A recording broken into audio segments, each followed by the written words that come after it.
Hello friend, Madhumita কিচেনে আপনাদের সবাইকে স্বাগত। আজ আমি বানাবো এঁচোড় আলুর ডালনা। এটা আপনারা ভাত রুটির সাথে সার্ভ করতে পারেন, এটা খেতে খুব ভালো হয়। তাহলে চলুন দেখে নেওয়া যাক আমার আজকের এই রেসিপিটি। এঁচোড় আলুর ডালনা বানিয়ে নেওয়ার জন্য এখানে আমি দুটো আলু নিয়েছি। আলুটা এবার লাল লাল করে একটু ভেজে নেব। এই রান্নাটা আমি সর্ষের তেলেই করব।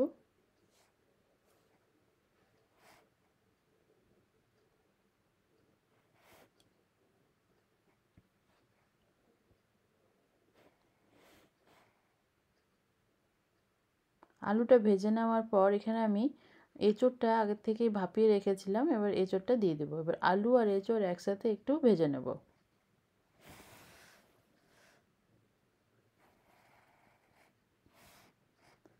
আলু আর এঁচোড় একটু লাল করে ভেজে নেওয়ার পর এখানে আমি দুটো পেঁয়াজ কুচি করে নিয়েছি। এবার পেঁয়াজটা দিয়ে একটু ভেজে নেব।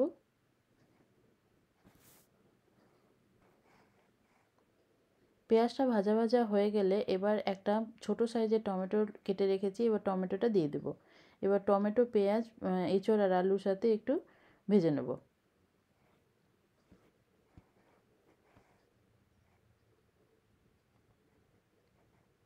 সব কিছু একসাথে ভাজা ভাজা হয়ে গেলে এবার দিয়ে দেব মশলা। এই মশলার মধ্যে আছে আদা, রসুন, টমেটো, পেঁয়াজ, গোটা জিরে একসাথে বেটে নিয়েছি, সেটা দিয়ে দেব। মশলাটা দিয়ে একটু নাড়াচাড়া করে নেব।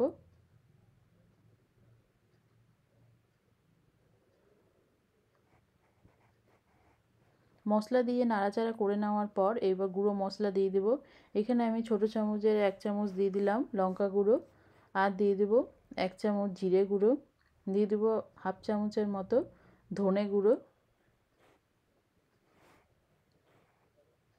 এবার দিয়ে দেব স্বাদ মতো নুন,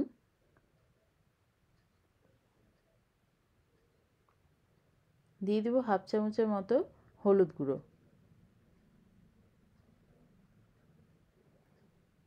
সব গুঁড়ো মশলাগুলো দিয়ে ভালো করে মিশিয়ে নেব।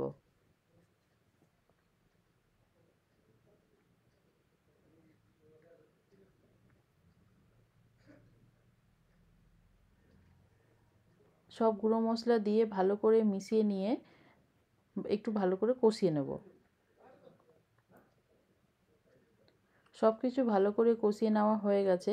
এবারে দিয়ে দেব জল।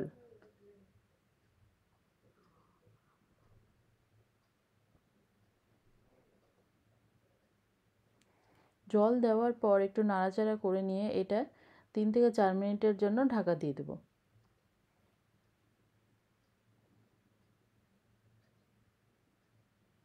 3-4 মিনিট পর ঢাকাটা খুলে নিয়েছি, আর দেখুন আলু এঁচোড় দুটোই খুব ভালো মতো সেদ্ধও হয়ে গেছে। এবারে আমি এর মধ্যে দিয়ে দেব 1/2 চামচের মতো গরম মশলা গুঁড়ো।